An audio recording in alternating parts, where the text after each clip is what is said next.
We cannot wait for the final proof, the smoking gun that could come in the form of a mushroom cloud. Folks, I've mentioned before that in a couple of my videos, I made quite a stir. I spent a lot of time on the comments and fighting people, debating people. A lot of people who, right-wingers, Republicans, about the hate in the Middle East. But one thing I noticed, and I never want to seem like I'm anti-American because I'm not, but I do ask questions, and there are certain things that people just don't seem to want to talk about. So when I brought up about the Gulf War, when Iraq invaded Kuwait, a lot of countries jumped on board with the U.S. and said, yeah, like let's do something here because this isn't right. It was a little different in the 2003 invasion of Iraq. A lot of people would argue that it was an unjust and illegal war. We know that the UN weapons inspector Hans Blix was saying, "Hey, we need more time to go in here and do to get these inspections done because we don't have any evidence that they have weapons of mass destruction." But I noticed with people, when you bring that up, there were no weapons of mass destruction. It was a lie. The war started.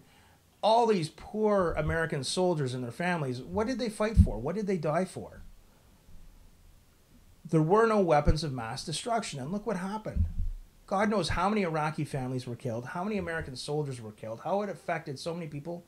For what? Now, we all know that weapons of mass destruction was not the reason for the invasion. But what the point I'm trying to bring up here is, how come for a lot of these people, they don't want to talk about that? They don't want to talk about the weapons of mass destruction, that it was a lie, all the loss of life. They just don't seem to want to acknowledge that. It's kind of like a downer. It's like they just want to kind of sweep it under the rug. So I'm not trying to be anti-American at all. I'm just trying to ask, why is that people don't want to talk about that and acknowledge that? They lied. Okay. They said there were weapons of mass destruction. There were none, and they knew there were none. There were no weapons of mass destruction. All right.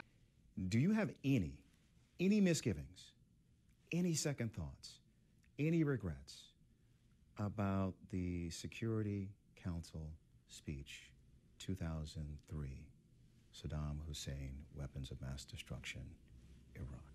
Of course I did.